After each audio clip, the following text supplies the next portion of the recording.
Hi hello నమస్తే welcome to Esther creations. ఈరోజు egg masala gravy curry తయారు చేసుకుందాం. దానికోసం ముందుగా నేను ఒక 6 ఎగ్స్ తీసుకొని బాయిల్ చేసుకొని పక్కన పెట్టుకున్నాను అనమాట. తర్వాత ఎగ్స్ని ఆయిల్లో ఫ్రై చేసుకున్న తర్వాత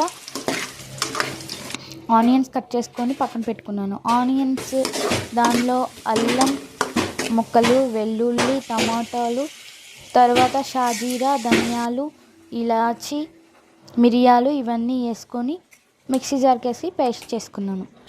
ఇదంతా పేస్ట్ అయిపోయిన తర్వాత అదే ప్యాన్లో ఇంకా 2 స్పూన్ల ఆయిల్ వేసుకొని 4-5 పచ్చిమిర్చి చీల్చి వేసుకున్నాను. తర్వాత కొన్ని కరివేపాకు రెబ్బలు వేసుకున్న తర్వాత ఈ మిక్సీ చేసుకున్న పేస్ట్ని ఆయిల్లో వేసి ఫ్రై చేసుకున్నాను. దానిలో బబుల్స్ వచ్చి ఆయిల్ అంతా పైకి తేలేంత వరకు ఫ్రై చేసుకున్నాను అనమాట. అలా నీట్గా ఫ్రై చేసుకున్న తర్వాత అప్పుడు కొంచెం ఉప్పు, కొంచెం పసుపు, కారం వేసుకున్నాను. తగినంత వేసుకోండి, మీకు ఎంత తింటారో చూసి వేసుకోండి. ఈలోపు చింతపండు కొంచెం గిన్నెలో నానబెట్టి పక్కకు తీసి పెట్టుకున్నాను.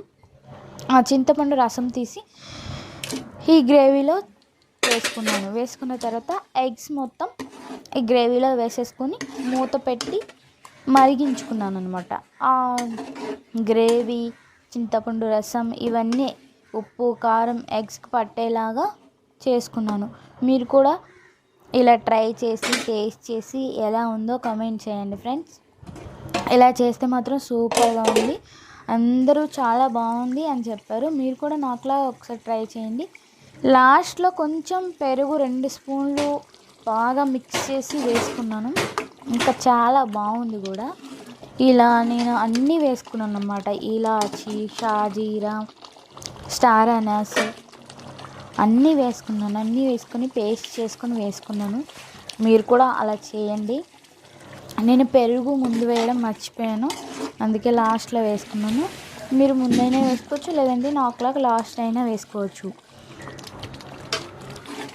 కుదిరితే ఎగ్ మసాలా కూడా వేసుకోవచ్చు. ముందు మనం అన్ని మసాలా పేస్ట్ చేసి వేసుకున్నాం కాబట్టి ఏం కాదు, లాస్ట్లోనే వేసుకోవచ్చు. చూడండి ఎంతో ఎమ్మీగా ఉంది, చాలా టేస్ట్గా ఉంది. మీరు కూడా ఒకసారి ఇలా నా స్టైల్లో ట్రై చేసి ఎలా ఉందో టేస్ట్ చేసి కమెంట్ చేయండి. Please like, share, subscribe my channel. Bye bye.